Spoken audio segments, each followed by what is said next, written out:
السلام عليكم ورحمة الله وبركاته. Walaikum salam.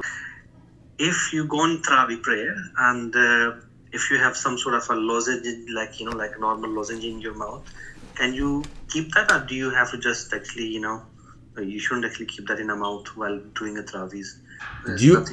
During the Salah?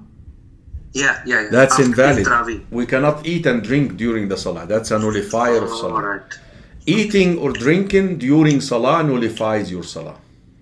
Allahu Akbar. Okay, thank you very much. Thank you. Barakallah feekum. Really appreciate